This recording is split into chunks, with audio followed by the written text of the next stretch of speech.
തീർച്ചയായിട്ടും മാർച്ച് 14 മുമ്പ് return submission file ചെയ്യേണ്ടതായിട്ടുണ്ട്. അപ്പോൾ സർക്കാരിന്റെ നിലപാട് വ്യക്തമാണ്. കേന്ദ്ര സർക്കാരിൻ്റെ നിലപാട് വളരെ വ്യക്തമായിട്ട് തന്നെ സോളിസിറ്റർ ജനറൽ പറയുകയുണ്ടായി. പുനഃപരിശോധനാ ഹർജികൾ അലൗ ചെയ്യുന്നതിന് വേണ്ടിയിട്ടാണ് തങ്ങൾ നിലകൊള്ളുന്നത് എന്നുള്ളതാണ് സോളിസിറ്റർ ജനറൽ പറഞ്ഞത്. അപ്പോൾ പുനഃപരിശോധനാ ഹർജികൾ അനുവദിക്കണമെന്നുള്ളതാണ് അവരുടെ നിലപാട്. വ്യക്തമാണ്. നോഡൽ കൗൺസിലർമാരെ നിയമിച്ചു അമിക്കസ് ക്യൂറി. അപ്പോൾ ആകെ 8 ദിവസത്തെ വാദമേ ഈ കേസുമായി ബന്ധപ്പെട്ടുള്ളൂ. വിഷയത്തിൽ ആ 8 ദിവസത്തിൽ വാദം കേട്ട് തീരുമാനം എടുക്കാൻ കഴിയും. തീർച്ചയായിട്ടും ഏതാനും ചോദ്യങ്ങളല്ലേ ഉള്ളൂ. പിന്നെല്ലാം വളരെ സിസ്റ്റമാറ്റിക് ആയിട്ട് ഒരു 9 ജഡ്ജ് ബെഞ്ചിൻ്റെ ഹിയറിംഗ് എന്ന് പറയുമ്പോൾ വളരെ ലൂസായിട്ട് ഒരു വളരെ ലിബറലായിട്ടൊരു ഹിയറിംഗ് ആവില്ലല്ലോ. വളരെ ക്ലിപ്തതയോടുകൂടി പ്രധാനപ്പെട്ട എണ്ണി തിട്ടപ്പെടുത്തിയ അഭിഭാഷകർ മാത്രം വാദം പറയുന്ന ഒരു സാഹചര്യമായിരിക്കും വരിക.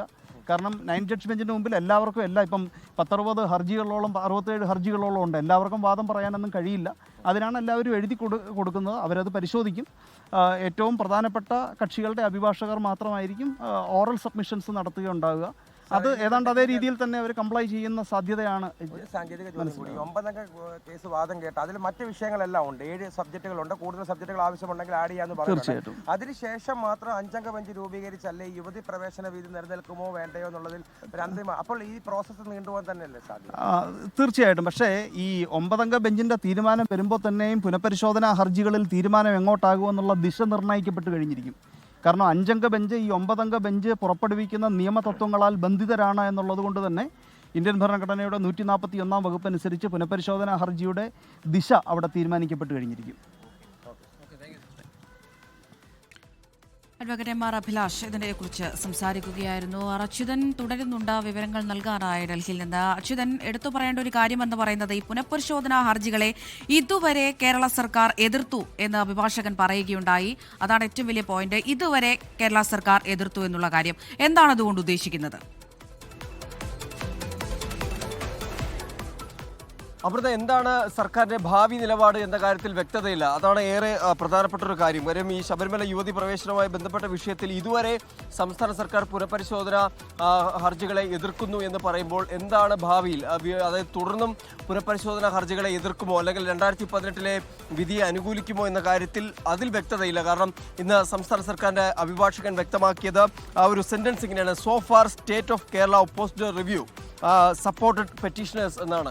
അപ്പോൾ ഇതുവരെ ഈ പുനഃപരിശോധനയെ എതിർത്തു എന്ന് പറയുമ്പോഴും എന്താണ് സർക്കാരിൻ്റെ ഭാവി നിലപാടെന്ന കാര്യത്തിൽ സർക്കാരിൻ്റെ മുതിർന്ന അഭിഭാഷകൻ ജയ്ദീപ് ഗുപ്തയ്ക്ക് ഒരു വ്യക്തതയുമില്ല. അതുകൊണ്ട് അദ്ദേഹം ആ ഒരു മറുപടിയിൽ ചുരുക്കുകയാണ് ഉണ്ടായിരിക്കുന്നത്. എന്തായാലും ഇപ്പോൾ അഭിഭാഷകൻ എം ആർ അഭിലാഷ് സൂചിപ്പിച്ചതുപോലെ ഈ മാർച്ച് 14 സബ്മിഷൻ വാദം എഴുതി നൽകുമ്പോൾ അതിൽ ഒരു സർക്കാരിൻ്റെ നിലപാടുണ്ടായിരിക്കും. കാര്യം ഈ എഴുതി നൽകുന്ന വാദം അനുസരിച്ചായിരിക്കും കോടതിയിലും വാദം ഉന്നയിക്കേണ്ടി വരിക. അതിൽ പിന്നീട് ഒരു വ്യതിചലനം നടത്താൻ കഴിയില്ല. അപ്പോൾ എന്താണ് സർക്കാരിൻ്റെ നിലപാടെന്ന കാര്യത്തിൽ ഈ മാർച്ച് 14 മുൻപ് നൽകുന്ന വാദം, എഴുതി നൽകുന്ന വാദത്തിലും അതിൻ്റെ ഒരു രൂപമുണ്ടായിരിക്കും. അപ്പോൾ അതിനുശേഷം എന്തെങ്കിലും തരത്തിലുള്ള സത്യവാങ്മൂലം സമർപ്പിക്കണോ എന്ന കാര്യങ്ങളെല്ലാം പിന്നീടായിരിക്കും ഇതിൻ്റെ ഭാഗമായി വരിക. പക്ഷെ എന്തായാലും ഈ മാർച്ച് 14 മുൻപ് നൽകുന്ന വാദത്തിൽ സംസ്ഥാന സർക്കാരിൻ്റെ നിലപാട്, ശബരിമല യുവതി പ്രവേശനത്തിൽ സർക്കാരിൻ്റെ നിലപാട് എന്താണെന്നുള്ള കാര്യത്തിൽ അതിൻ്റെ ഒരു രൂപമുണ്ടാകുമെന്ന കാര്യത്തിൽ ഒരു സംശയം വേണ്ട.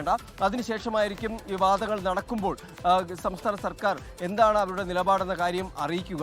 ഇതിൽ ആദ്യം തുടക്കത്തിൽ നമ്മൾ പറഞ്ഞതുപോലെ 7 മുതൽ 9 വരെ ഈ പുനഃപരിശോധനാ ഹർജികളെ പിന്തുണയ്ക്കുന്നവരുടെ വാദമായിരിക്കും നടക്കുക. അതിനുശേഷമായിരിക്കും 14 മുതൽ 16 വരെ ഇതിനെ എതിർക്കുന്നവരുടെ വാദവും നടക്കുക. അപ്പോൾ സംസ്ഥാന സർക്കാർ എന്ത് നിലപാട് സ്വീകരിക്കുമെന്ന് നിർണായകമാണ്. കാര്യം തെരഞ്ഞെടുപ്പ് അടുത്തിരിക്കുമ്പോൾ സർക്കാരിന്റെ തീരുമാനങ്ങൾക്ക് സർക്കാരിന് എന്ത് തീരുമാനിക്കുമെന്ന് തന്നെയാണ് അറിയേണ്ടത്. പഴയ നിലപാടിൽ തന്നെ ഉറച്ചു നിൽക്കുമോ അതല്ല ആ നിലപാട് മാറ്റുമോ എന്നറിയേണ്ടിയിരിക്കുന്നു. ലോകത്തെവിടെയായാലും ഏത് സമയത്തും 24 വാർത്തകളും ഓഗ്മെന്റഡ് റിയാലിറ്റി പാക്കേജുകളും എക്സ്പ്ലെയിനറുകളും വിശദമായി കാണാൻ ഞങ്ങളുടെ യൂട്യൂബ് ചാനൽ നിങ്ങൾക്ക് സബ്സ്ക്രൈബ് ചെയ്യാം.